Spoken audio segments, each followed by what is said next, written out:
সমন্বয়করা শেখ হাসিনা থেকেও নতুনভাবে জন্ম নিয়ে ফেরেশতা রূপে আমাদের বাংলাদেশে আবির্ভূত হয়েছে।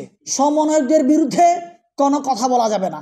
সমন্বয়কদের বিরুদ্ধে কথা বললে আমি নাকি আওয়ামী লীগ হয়ে গেছি, সমন্বয়কদের বিরুদ্ধে কথা বললে আমরা নাকি ভারতের দালাল হয়ে যাব। আমার কথা হচ্ছে, এই সমন্বয়করা এই বিপ্লবের সময় আপনারা কোথায় ছিলেন? এই 4-5 জন সমন্বয়কের নাম বলছি আমি। বাংলাদেশের 18 কোটি কিংবা এই যে যারা রাস্তায় লক্ষ লক্ষ মানুষ নেমেছে তাদের কথা বলছি না। এখন যে সমস্ত 4-5 জন হাতে গোনা সমন্বয়ক আছে, এরা কোথায় ছিল ভাই? তোমরা তো ছিল হারুন হোটেলে। হারুন হোটেল থেকে বেরিয়ে এসে এখন তোমরা ওই যে 71-এর রাজাকাররা যেমনটা যুদ্ধ পরবর্তী মুক্তিযোদ্ধা ব্রিগেডিয়ার আপনার সেক্টর কমান্ডার সেজেছিলেন, ঠিক তেমনি এই কয়েকজন সমন্বয়করাও 2024-এ বড় বড় সেক্টর কমান্ডার এবং মাস্টার মাইন্ড ওরা হয়ে গেছে। আমি এই কথা বলছি কেন? একজন সমন্বয়করা অ্যাকাউন্ট যদি আপনি খোঁজাখুঁজি করেন, চাচার নামে ভাইয়ের নামে আপনার অ্যাকাউন্টে কোটি কোটি টাকা ওদের অ্যাকাউন্টে যুক্ত হয়েছে।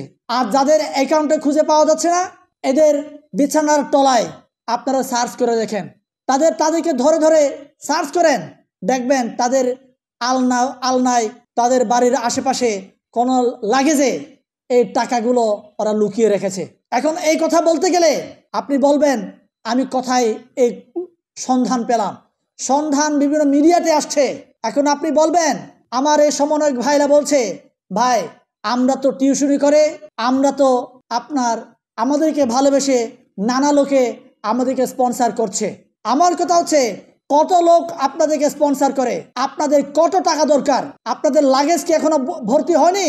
আপনাদেরকে এত লোক সমালোচনা করছে, তারপরও আপনাদের নিজের দোষ স্বীকার করে একবারও কি আপনারা বলেছেন ভাই আমাদের ভুল হয়ে গেছে? বরঞ্চ আপনারা বলছেন শেখ হাসিনার মতো করে চ্যালেঞ্জ ছুটছেন, না আমাদের কোনো ভুল যদি আপনারা প্রমাণ করতে পারেন তাহলে আগামীকাল থেকে আমরা এই দায়িত্ব ছেড়ে দিব। আমি সার্জিসকে প্রশ্ন করছি, সার্জিস ভাই আপনাকে সম্মান করে যাবে, আপনি আওয়ামী লীগ করতেন, ছাত্রলীগ করতেন জানি, আপনি বিপ্লবে আপনার অবদান ছিল জানি, কিন্তু আপনাকে যে দায়িত্ব দেওয়া হয়েছে জুলাই ফাউন্ডেশনে 100 কোটি টাকা দিয়ে, এর টাকা কোথায় গেছে? আমার বিপ্লবী ভাইরা, যে সমস্ত ভাইরা অঙ্গহানি হয়েছে, তারা স্ট্রেচার ভর দিয়ে কেন ওরা এখনো হাঁটে? তোমার মতো করে কেন ওরা 5000 গাড়ি দিয়ে চলতে পারে না? তোমার মতো কেন ওরা আইফোন কিনতে পারে না? তোমার মতো করে কেন এরা সকালে একটা বিকেলে একটা কাপড় পাল্টাতে পারে না? উত্তর আছে? উত্তর নাই, উত্তর দিতে পারবেন না।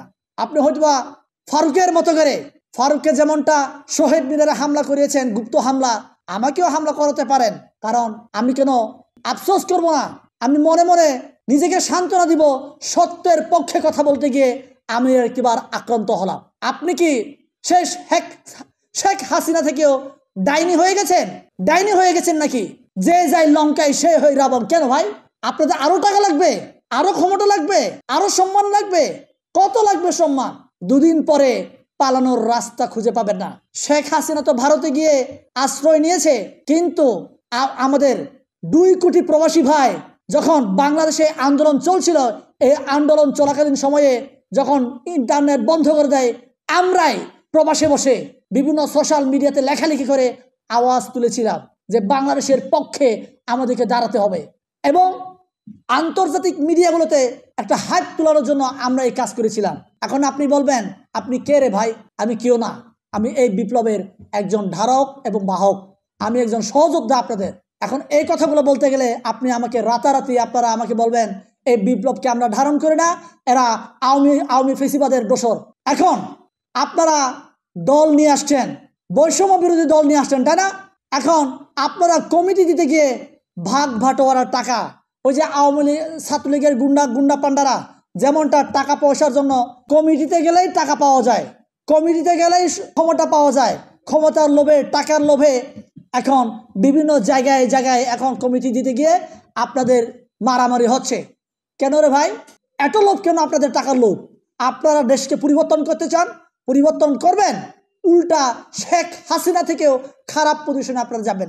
আপনারা ক্ষমতা পেয়েছেন 5 মাস, এই 5 মাসের যে নমুনা দেখাচ্ছেন আপনারা, এটা শেখ হাসিনাকেও হার মানাবে বলে আমি বিশ্বাস করি। এই জন্য আমি বলছি এই কয়েকজন সমন্বয়কদেরকে আমাদেরকে তাড়িয়ে দিতে হবে।